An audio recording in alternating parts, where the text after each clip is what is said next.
रमैनी 53। महादेव मुनि अंत न पाया, उमा सहित उन जन्म गमाया। उन्हों ते सिद्ध साधक हुई, मन निश्चय को कैसे कोई।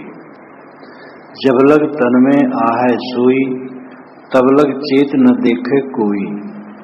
तब चतिहो जब तजिहो प्राणा, भया आयान तब मन पछताना। इतना सुनत निकट चली आई, मन का विकार न छूटे भाई। तीन लोक मुआ कौआई के, छूट न काहू की आस। एक अंधरे जग खाया, सबका भया निपात। परोक्ष ईश्वर के विषय में साहब सदैव सावधान करते हैं। जो ईश्वर को, परम तत्व को, परमात्मा को, निर्वाण कल्याण मोक्ष को परोक्ष में खोजता है, बाहर खोजता है, वो धोखा खाता है। इस पर साहब बारंबार हम लोगों को सावधान करते हैं। महादेव मुनि अंत न पाया, उमा सहित उन जन्म गमाया। कहने का तरीका भी उनका कितना है चोटदार, निर्भय। महादेव मुनि भी उसका अंत नहीं पाए। अंत का अर्थ रहस्य, वास्तविकता, भेद। और उमा के सहित उन्होंने अपना जन्म गंवा दिया। जिसको करोड़ों लोग मानते हैं कि ब्रह्मा, विष्णु, शिव ये तीन सृष्टि और पालन और विनाश के देवता हैं, जिसमें शिव विनाश के देवता हैं। शिव अपने आप में ही परब्रह्म है। साहब कहते उमा सहित उन जन्म गंवाया। उमा के सहित अपना जीवन खो दिया, लेकिन उस ब्रह्म का रहस्य न समझ सके। उन्हों के सिद्ध साधक हुई, क्या उनसे बड़ा कोई सिद्ध साधक है? हो सकता है। मन निश्चय को कैसे कोई। फिर किसी के मन में उस ब्रह्म के विषय में कैसे निश्चय हो सकता है, कैसे प्रामाणिकता हो सकती है। स्वयं शिव जी जीवन बिता दिए, लेकिन ब्रह्म का पता न पाए। जो परोक्ष ब्रह्म है, बाहर ब्रह्म है, उसका पता न पाए तो और साधारण लोगों की क्या बात है। ये उनका महान साहस था, जो इस प्रकार वो खुल करके कह सके। निर्णय सबके लिए समान है। गुरु शिष्य के बीच में शब्द करे निर्वार। गुरु और शिष्य के बीच में भी शब्द ही निर्वार करता है। निर्णय सबके ऊपर है। जो अलग ईश्वर खोजते हैं, अलग अपना आश्रय खोजते हैं, वे धोखा खाते हैं। जो सबका आश्रय भूत तत्व है, वो तो निज स्वरूप है। निस्वरूप में ही विश्राम मिलने वाला है। बाहर खोजने से तो भटकाव है। तो साहब कहते हैं, क्या शिव जी से भी कोई बड़ा सिद्ध हो साधक होगा? साधक वह है जो साधना में लगा हो। सिद्ध वह है जो पूरा हो गया, परिपूर्ण। सिद्ध का अर्थ लोग मानते हैं कि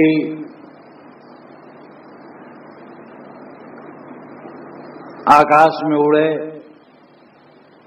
पाताल में जाए, पानी में जैसे आदमी प्रवेश करता है वैसे वो जमीन में प्रवेश कर जाए, परकाया प्रवेश कर जाए। ऐसे ऐसे अद्भुत कार्य जो करे वो सिद्ध है। ये सब घोर कल्पना है।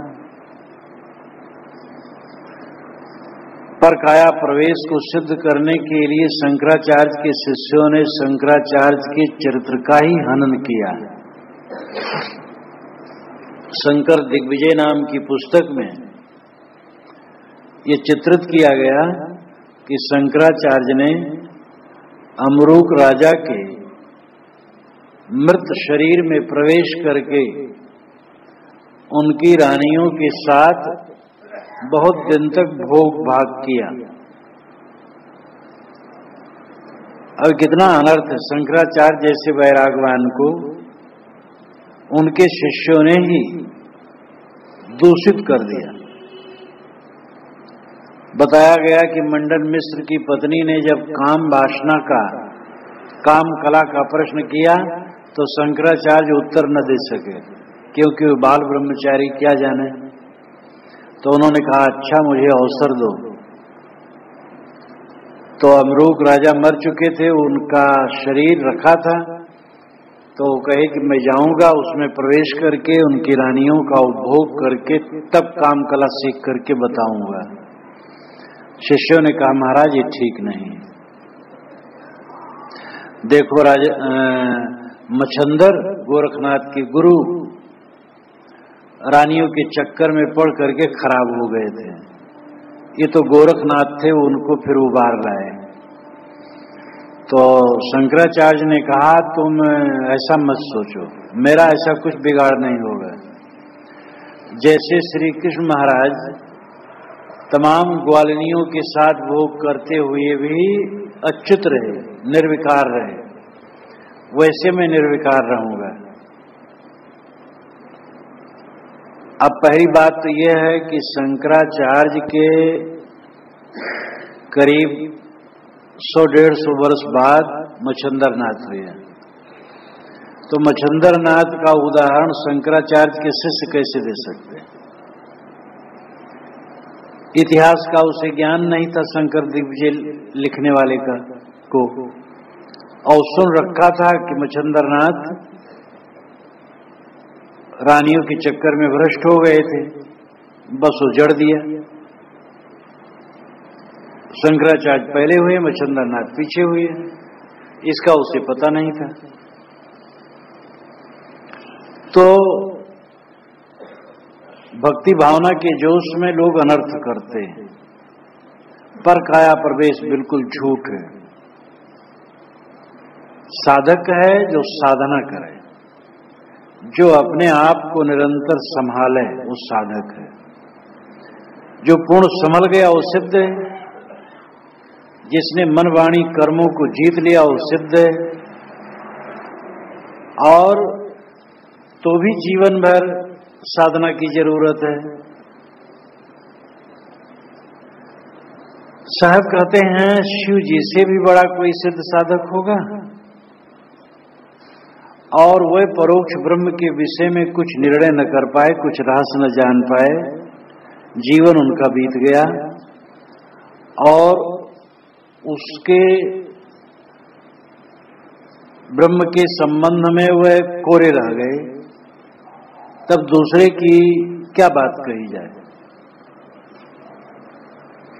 जबलक तन में आहे सोई, तबलक चेत न देखे कोई। जब तक शरीर वह है, आहे सोई, आहे है सोई वह। यहां प्राण के विषय में, जब तक शरीर में प्राण है, तबलक चेत न देखे कोई, तब तक सावधान होकर के कोई देखता नहीं है। तब चति हो जब तजी हो प्राण, तब सावधान होगे जब शरीर छूटने के समय आएगा। भयाम आयान तब मन पछताना, उस समय तो अज्ञानी हो जाओगे, मूढ़ हो जाओगे और मन में पछतावा उत्पन्न होगा। साहब यहां सावधान करते हैं कि अपनी तरफ लौटो और जीवन रहते रहते जाग जाओ। जब तक शरीर में प्राण है, इंद्रियां स्वस्थ हैं, स्वास्थ्य ठीक है, बुढ़ापा दूर है, कल्याण का काम कर लो। जवानी में जो कल्याण का काम नहीं कर पाता, बुढ़ापा में करना बड़ा कठिन है।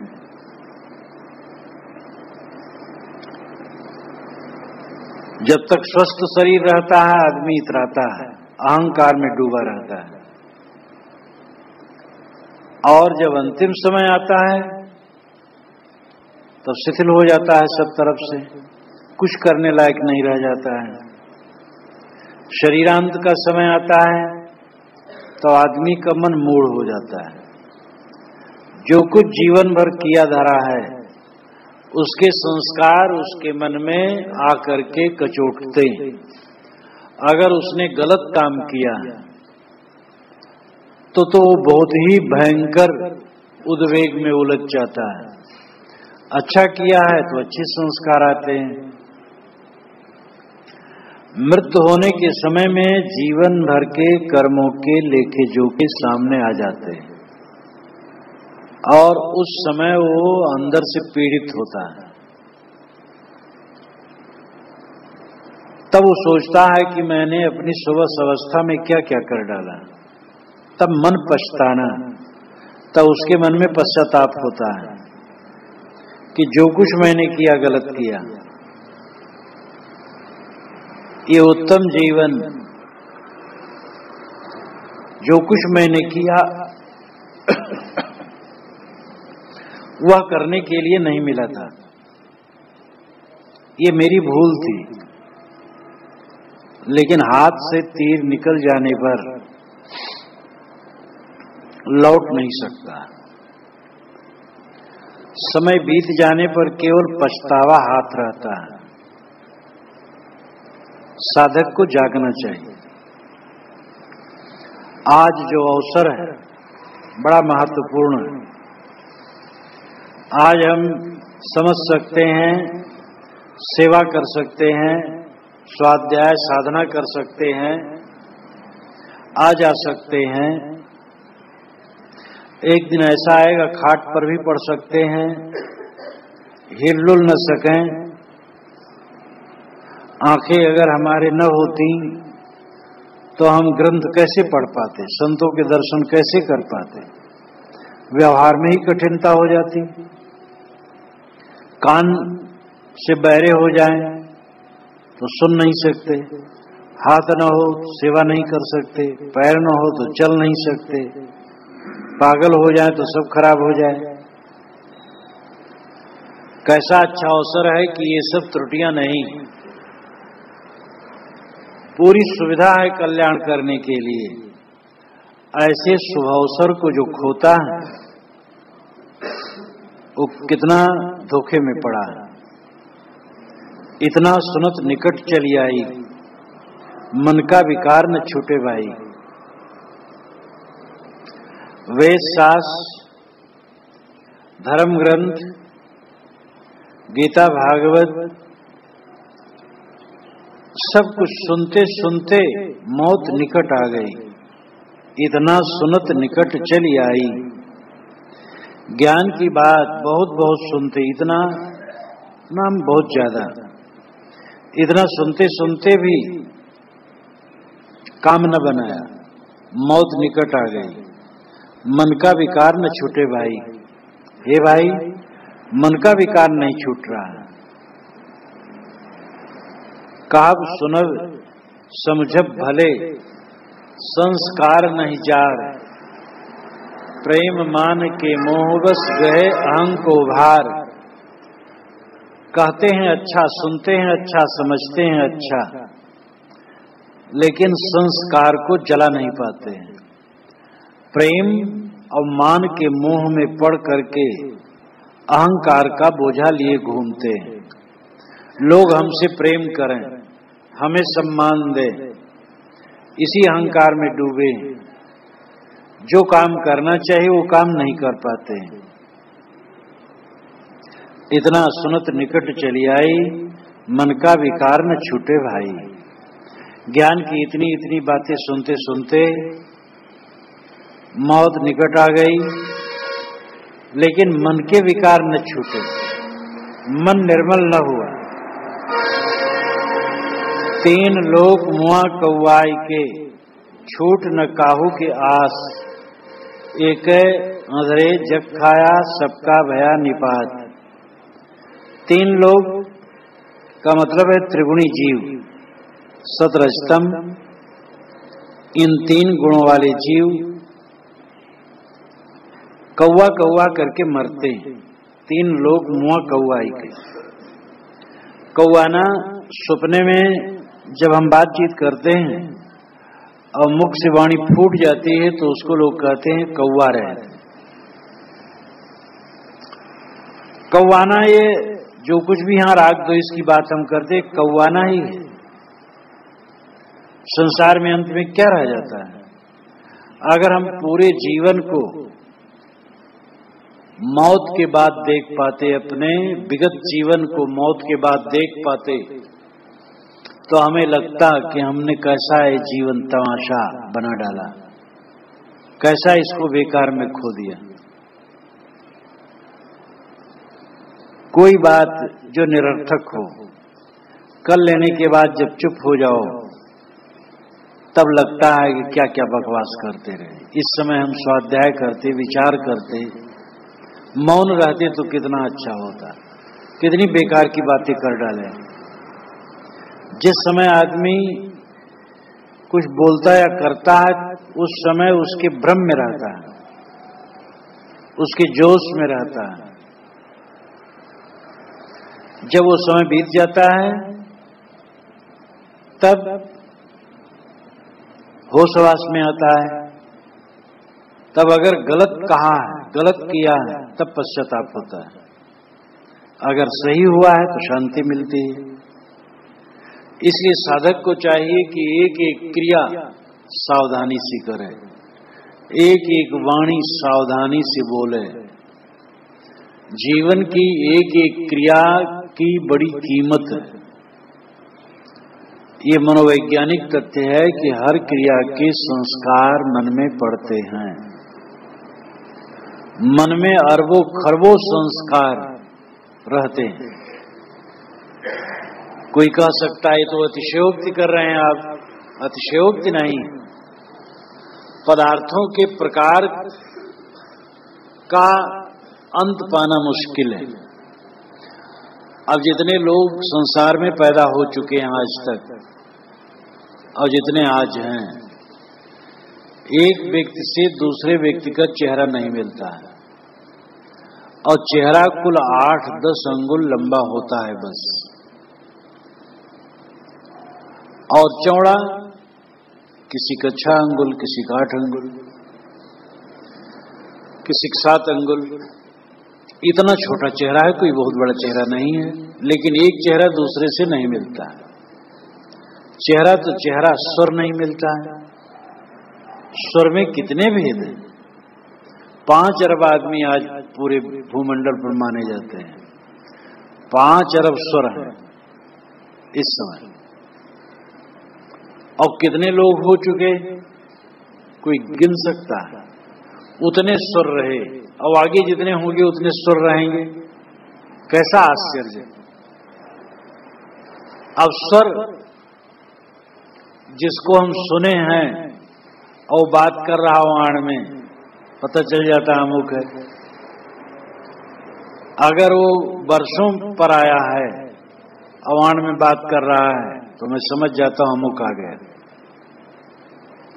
तो एक स्वर जो कि रूपवान भी नहीं है। स्वर के कितने प्रकार हैं, चेहरे के कितने प्रकार हैं। एक मुल्ला कहते थे कि खुदा अपनी इच्छा के अनुसार शकल बना रहा है, लेकिन उसके मन के अनुसार हो नहीं रहा है, इसलिए फिर बनाता है, फिर बनाता है। इसलिए एक शकल दूसरे से नहीं मिलती। और शकल बना रहा है लेकिन मिलती नहीं, इसलिए नया नया बनाता जाता है। तो मैंने श्री विशाल साहब से कहा ये बात, तो उन्होंने कहा हाँ मेहनत करे तो कबू बनाई ली जाएगी। तो बड़ा बढ़िया व्यंग उन्होंने किया। अगर ईश्वर मेहनत कर रहा है तो कभी तो अपनी इच्छा अनुसार बनाई ले जाएगा। वस्तुतः ये बड़ी विचित्रता है। अब छोटा सा चेहरा, उसमें क्या थोड़ा सा फर्क पड़ जाता है, एक चेहरा दूसरे से मिलते नहीं, स्वर नहीं मिलता है।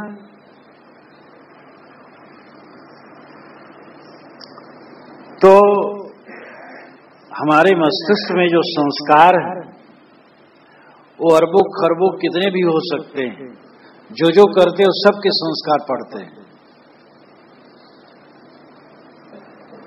इसलिए बड़ी सावधानी से कर्म करने चाहिए। 3 लोग मुआ कौवाई के, संसार के त्रिगुणी जीव कौवा कौवा के मरते हैं। मेरा धन, मेरा जन, मेरी पत्नी, मेरा पुत्र, मेरा घर द्वार, मेरा मजहब, मेरा मेरा करके कौवा कौवा करके सब मर रहे हैं।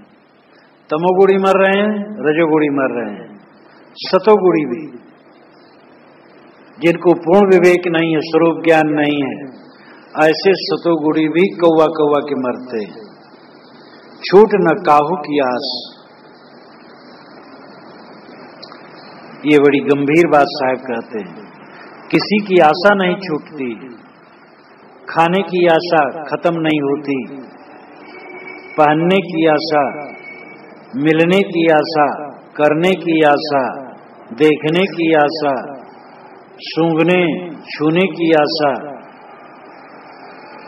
ये 5 विषयों के भोगों को भोगने की आशा किसी की मिट नहीं रही, और सारा संसार कौवा कौवा के मर रहा है। एक अंधेरे जग खाया, सबका भया निपात।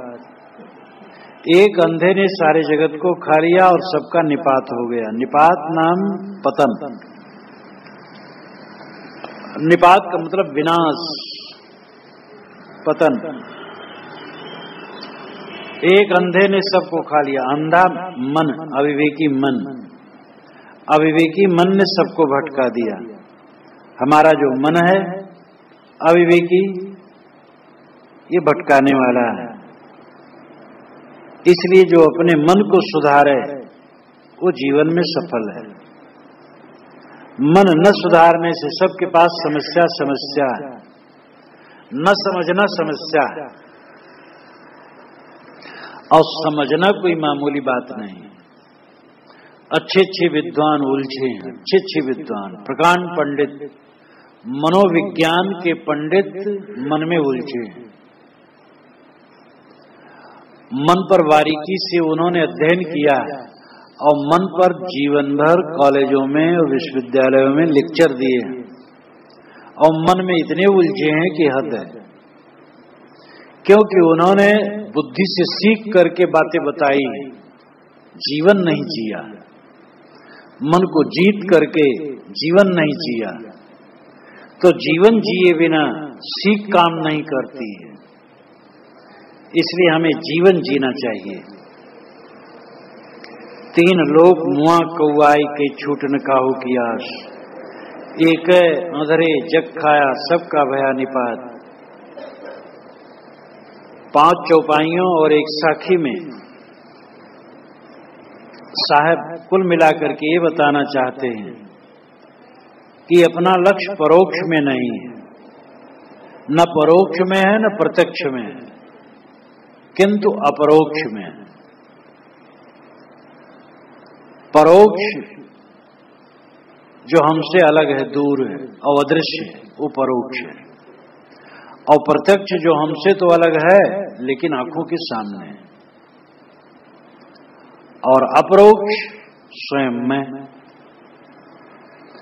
तो परोक्ष और प्रत्यक्ष इन दोनों से संतोष नहीं हो सकता है। प्रत्यक्ष 5 विषय हैं, प्राणी पदार्थ हैं, इनसे कभी जीव को संतोष नहीं हो सकता है। और परोक्ष में जो खोजते हैं मुक्ति गति परमात्मा, वे भी जीवन भर भटकते हैं। चाहे स्त्री पुत्र बाल बच्चों के लिए कोई कौवा है, चाहे ईश्वर परमात्मा के लिए कौवा है, दोनों कौवा रहे, दोनों सपने देख रहे हैं कल्पना की, प्रत्यक्ष चीजों की कल्पना, परोक्ष चीजों की कल्पना। इसीलिए सांख्य दर्शन में कहा गया है दृष्टिवदान श्रविक, दृष्टिवत अनुश्रविक। जो दृष्ट है, दिखाई देता है, उसके अनुसार ही अनुश्रविक है।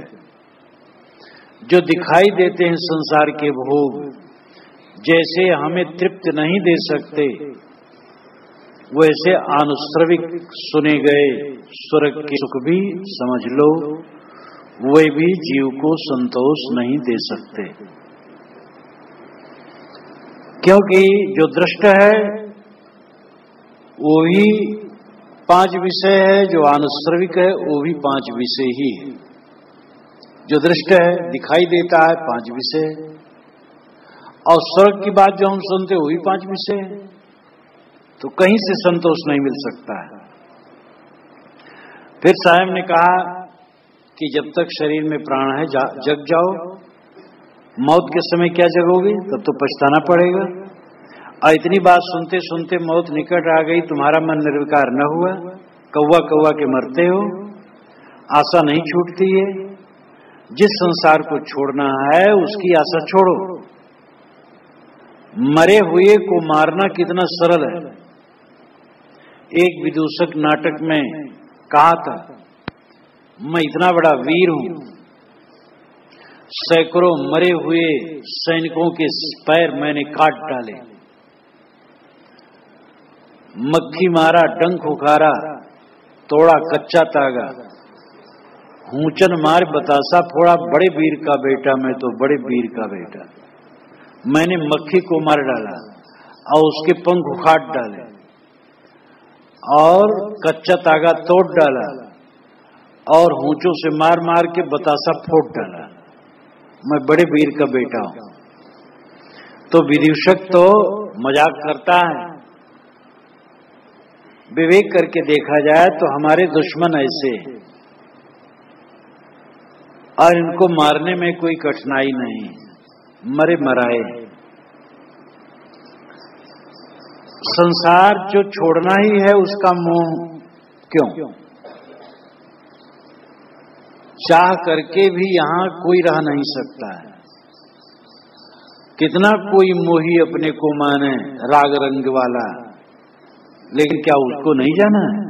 उसको भी जाना है। जिस संसार को छोड़ना ही है उस संसार का मोह छोड़ने में क्या कठिनाई है? जो रोज साथ रहे उसका मोह छोड़ने में कठिनाई हो सकती है, और जिसे छोड़ना ही है तो मोह छोड़ना तो बड़ा सरल है। समझ रहे कि भाई छोड़ना है तो मोह छोड़े। इसलिए साहब कहते कि जगो। और साहब कस के कहते हैं, कुछ लोग मानते हैं कि ब्रह्मा, विष्णु, शिव, कृष्ण, राम ये सब अमर है। साहब कहते कोई देहधारी अमर नहीं है। जो देह धरा वो देह छोड़ा। और वे सीधा कहते हैं जो अगली 54वीं रमैनी में व्यक्त करते हैं, मरि गो ब्रह्मा काशी को वासी, शिव सहित मोए अविनाशी, मथुरा को मरि गो कृष्ण गुवारा, मर मर गए 10 अवतारा, मर मर गए भक्त जिन ठानी, सरगुण मान निर्गुण जिन आनी, नाथ मचंदर बाँचे नहीं, गोरख दत्त व्यास, कहें कबीर पुकार के ईसब परे काल के फांस। साहब इसमें बताते हैं कि कोई शरीरधारी अमर होके नहीं रहता है। शरीर अमर नहीं। ब्रह्मा जी शरीर छोड़ दिए और काशी के वासी शिव जी शरीर छोड़ दिए और उनके सहित अविनाशी कहने वाले विष्णु जी शरीर छोड़ दिए। तो मरि गो ब्रह्मा और काशी को वासी शिव के सहित अविनाशी विष्णु जी शरीर छोड़ दिए। इस पंक्ति में तीनों देवताओं को बताते हैं। ब्रह्मा, विष्णु, शंकर सब समय विद्यमान है, लोगों की धारणा है। साहब कहते विद्यमान होते तो मिलते, और उसको सीधे ढंग से कहते हैं। जिसमें बड़ी जड़ता होती सीधे कहना पड़ता है, जिससे कस के चोट लगे और भ्रांति कटे। इसमें आदमी को ठोकर तो लगता है, लेकिन फिर जो पात्र होता है जग जाता है। जितनी गहराई से जो अंधविश्वास गड़ा है, उतनी गहराई से खोदने की जरूरत पड़ती है। तो ब्रह्मा जी और काशी के वासी शिव के सहित अविनाशी कहलाने वाले विष्णु जी शरीर छोड़ दिए। मथुरा को मरिगो कृष्ण गुवारा, मथुरा के गोपाल श्री कृष्ण जी भी शरीर छोड़ दिए। मर गए दशो अवतारा, दशो अवतार मर के चले गए। मत्स्य, कच्छप, वराह, नरसिंह, वामन, परशुराम, राम, कृष्ण, बुद्ध और कल्कि, ये 10 अवतार माने जाते हैं। 14 और माने जाते हैं जो उप अवतार हैं, छोटे अवतार माने जाते हैं। ये सब पुराणों की देन है। अवतारवाद की कल्पना वेदों में नहीं, 6 शास्त्रों में नहीं, उपनिषदों में नहीं। अवतारवाद की कल्पना पीछे की है।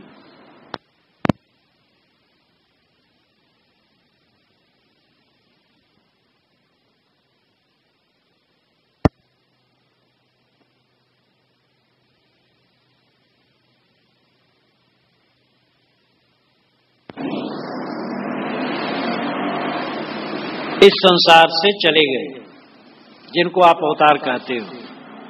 मर गए भक्त जिन ठानी, सरगुण मां निर्गुण जिन हानि। मर गए भक्त जिन ठानी, सरगुण मां निर्गुण जिन हानि।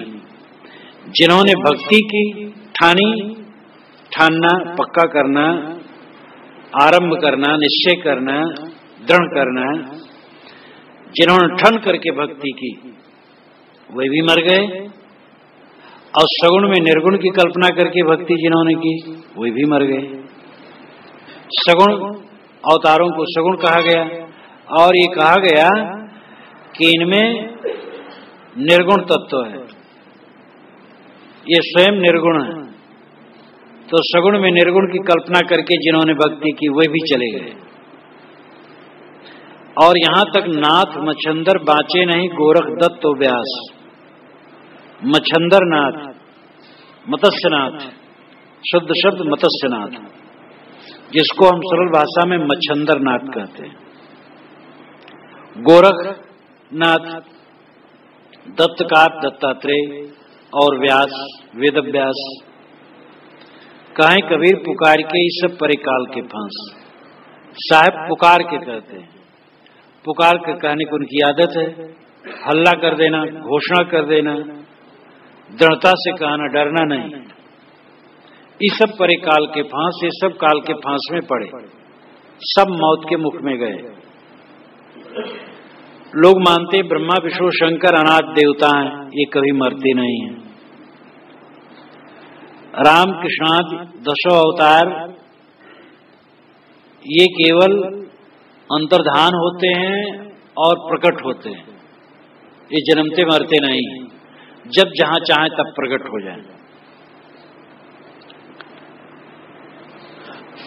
मत्स्येंद्रनाथ, गोरखनाथ, ये सब सिद्ध योगी अमर हैं। दत्तात्रेय भी, गोरखनाथ तो अभी भी लोग मानते हैं कि वे अमर हैं। दत्तात्रेय भी हैं। और वेद व्यास महाविद्वान त्रिकालदर्शी, वो भी सब समय विद्यमान है। ऐसी धारणा लोगों में है। साहब इस धारणा का पर्दाफाश करते हैं कि ये बिल्कुल गलत बात है। अब ऐसी बात करके भटकना है और भटकाना है। ये सब शरीर छोड़ चुके, जो देह धरेगा शरीर छोड़ेगा, बच नहीं सकता है। इसलिए ये आशा करना कि हम सिद्धि द्वारा शरीर को अमर बना लें, झूठी बात है। या इन पुरुषों से हम मिलेंगे कहीं योग जब तप करके, ये भी झूठी बात है। जो नाशवान है वो नाशवान है सबके लिए। कोई कह सकता है क्या कबीर नहीं मर गए? उन्होंने सबको कहा ये मर गए वो मर गए, क्या कबीर नहीं मर गए? कबीर अगर कह पाते आ जा करके तो कह देते मैं भी मर गया।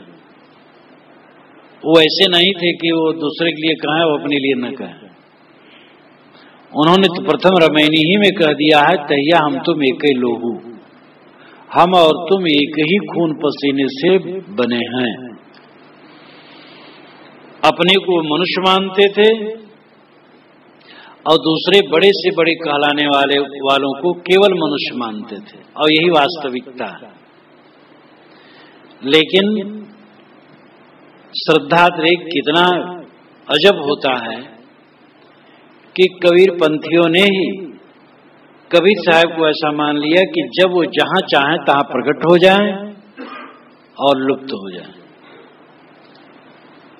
कलयुग में अनेक बार आ चुके हैं, चारों युगों में चार नाम धरा करके आते हैं, और कलयुग में अनेक बार आ चुके हैं। कबीर साहब को जो मनुष्य मानता वो अंधा, वो मनुष्य नहीं है। कबीर साहब को मनुष्य मानने वाले को तो कितने मानता हैं जो कहते हैं कि अपने दरवाजे पर उनको हम पानी नहीं देंगे, जो कबीर साहब को मनुष्य मानता है। गुजरात में एक मठ है, जब उस पर कुछ पारखी साधु गए तो कहे आप लोग पारखी हैं, आप लोगों के लिए आसन हमारे यहाँ नहीं है, आप कबीर साहब को मनुष्य मानते हैं। तो कहे साहब बैठने दीजिए और जल भोजन करने दीजिए और ऐसा न कीजिए। अब बताइए क्या मनुष्यता है? जिस कबीर साहब ने अवतारवाद का धुर्रे उड़ाया, उस कबीर साहब को ही कबीर पंथियों ने अवतार मान लिया। और ऐसा जबरदस्त अवतार कि सारे अवतार कबीर साहब के चेले थे। ये वाद प्रतिवाद संवाद है, वाद प्रतिवाद संवाद। एक ने कहा हमारा गुरु सबका दादा, दूसरे ने कहा हमारा गुरु सबका दादा। तब दोनों ने कहा भाई दोनों बड़े हैं।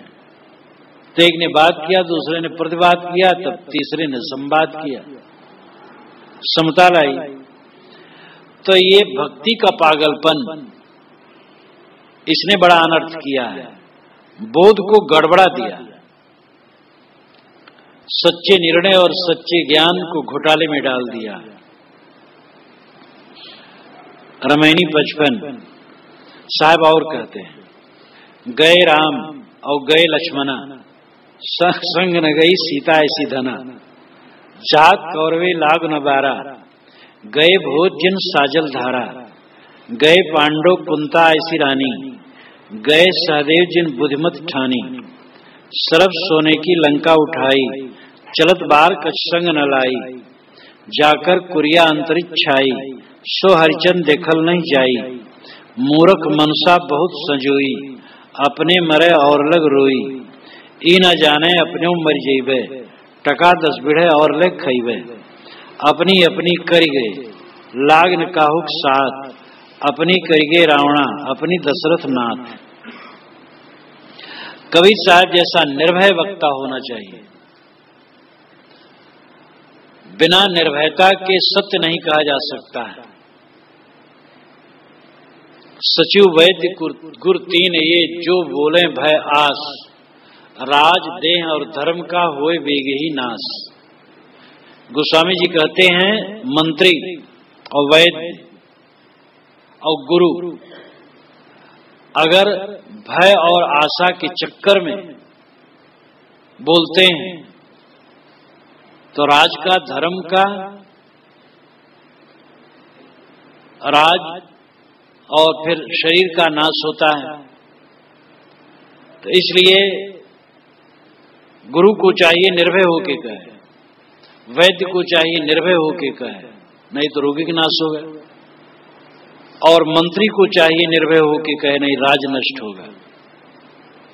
कबीर साहब गुरु होना चाहिए, सदगुरु होना चाहिए, जो किसी को पक्षपात न कहे और सबको धड़ाम से कह दे। गए राम हो गए लक्ष्मण, राम चले गए संसार से, लक्ष्मण भी चले गए। संग न गई सीता ऐसी धना, सीता ऐसी धना, धना का मतलब है युवती, सुंदरी, वधू, वो राम के साथ न जा सके। सीता जी पहले पृथ्वी में प्रवेश कर गई और राम आकर के सरजू में प्रवेश कर गए। अंत कितना भयानक होता है आदमी का। वैसे भी जो बड़ा उछल के चलता है, चमकता है, खराब हो जाता है शरीर, सड़ करके मर जाता है। ये ऐसे ही मर गया, नहीं सड़ा, मरने पर सड़े हैं। जात कौरवे लागु न बारा, कौरों की प्रभुता कितनी विशाल थी, लेकिन जाते वार न लगा। वार देरी, जाते देरी न लगी। 18 दिन के युद्ध में सब समाप्त हो गए। गए भोज जिन साजल धारा, राजा भोज चले गए जिन्होंने धारा नगरी बसा रखी थी, सजा रखी थी। धारा उज्जैन, धारा नगरी के राजा भोज बहुत प्रसिद्ध राजा हुए हैं।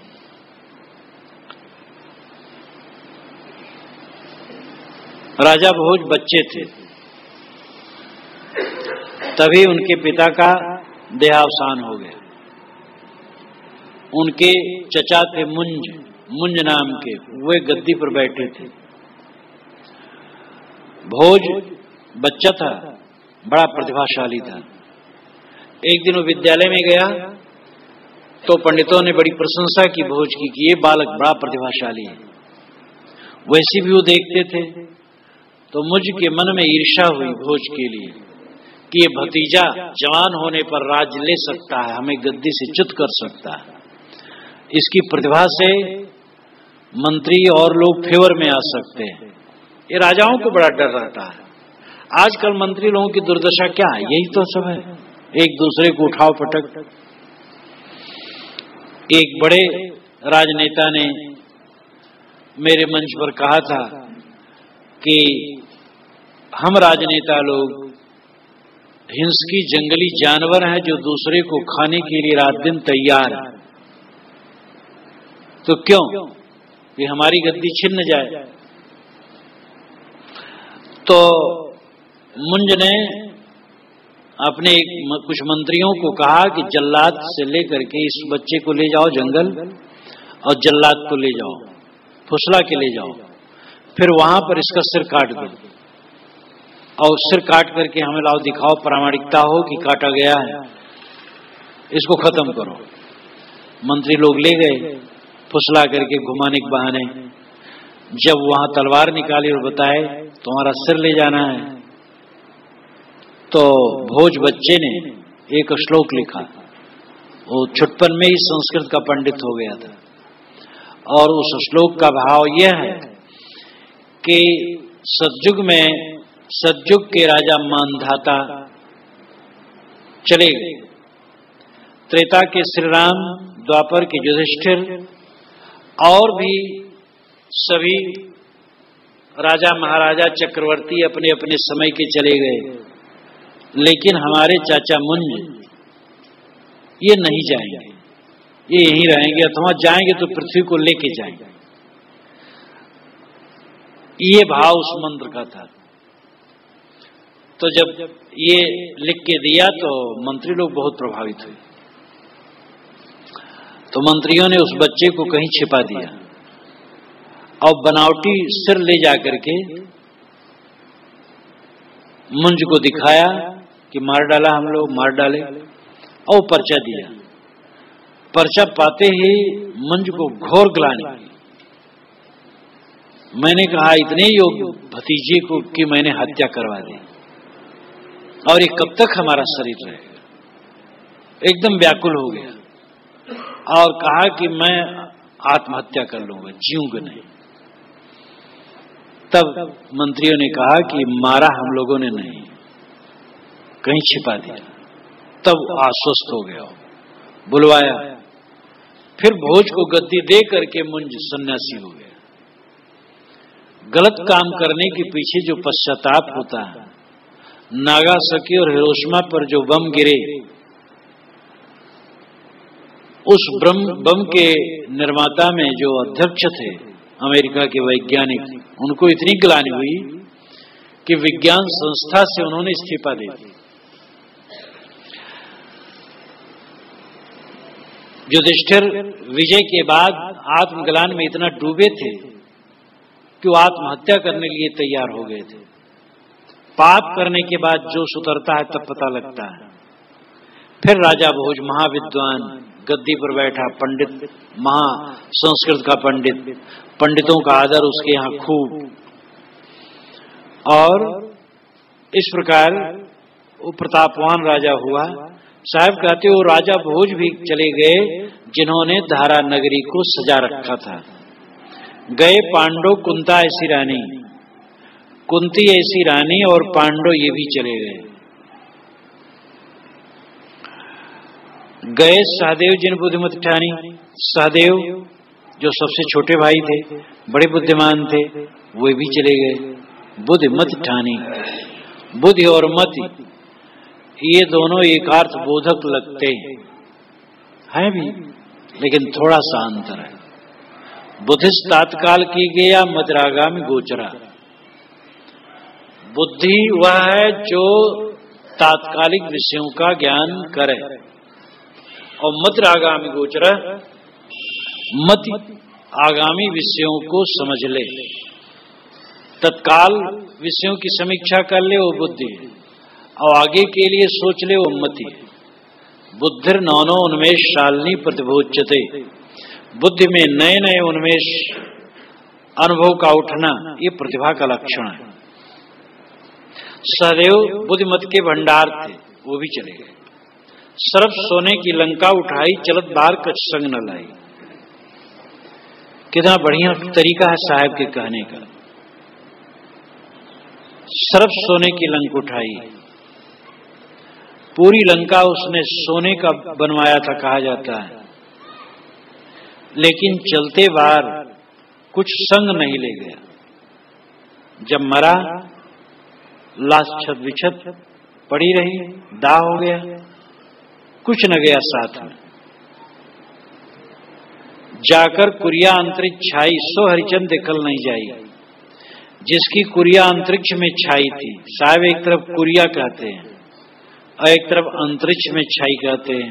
अंतरिक्ष नाम आकाश, आकाश चूम रहा था, जिसका किला, जिसकी बिल्डिंग, उसको साहब कुरिया कहते हैं।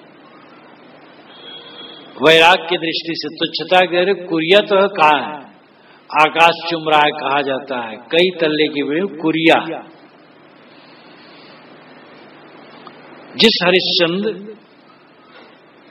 की अयोध्या में ऐसी ऊंची बिल्डिंग थी जो आकाश चूम रही थी, सो हरिश्चंद्र दिखल नहीं जाई, वो हरिश्चंद्र देखने में नहीं आता है। मूर्ख मनुष्य बहुत संजोई, अपने मरे और लग रोई। ये मूर्ख मनुष्य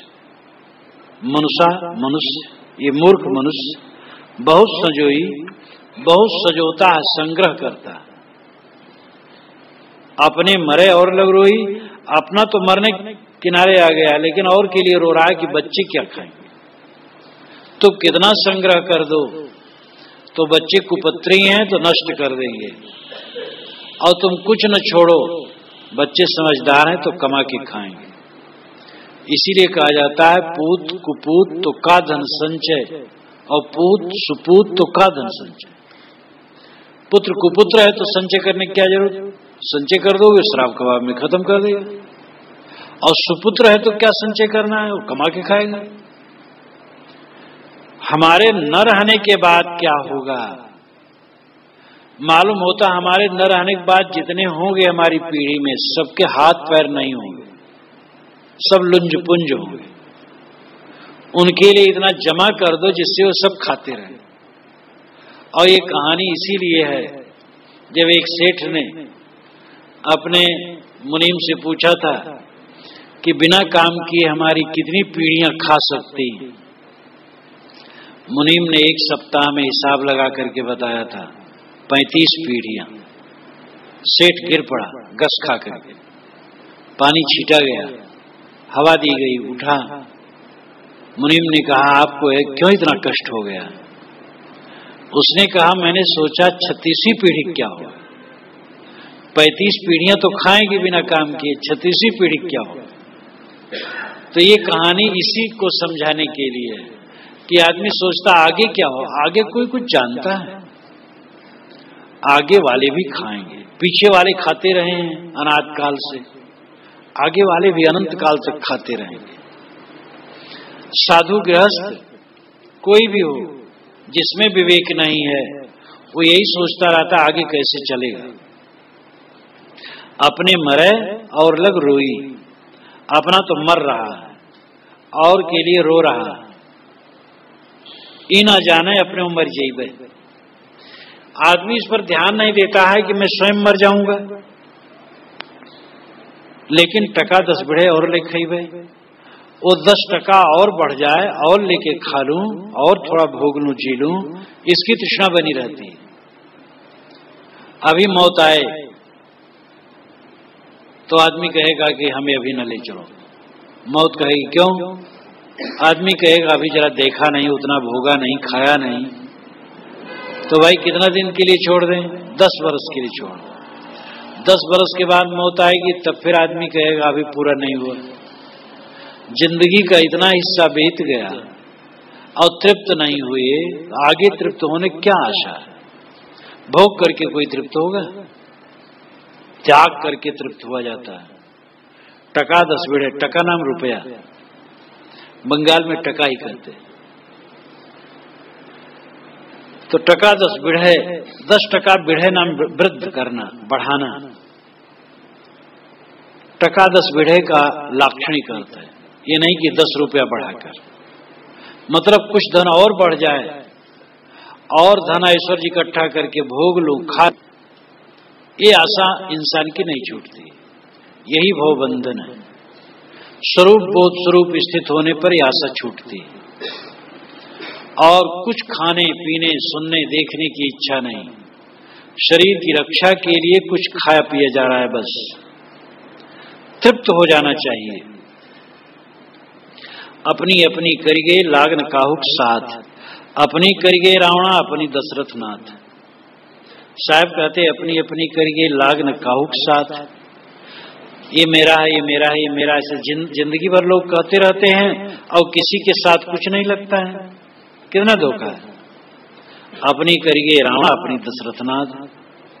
साहब कहते रावण ही नहीं, दशरथ नाथ की भी दशा यही, राजा दशरथ की भी यही दशा है। रावण कहे मेरा है और मेरा मेरा करके मर गए।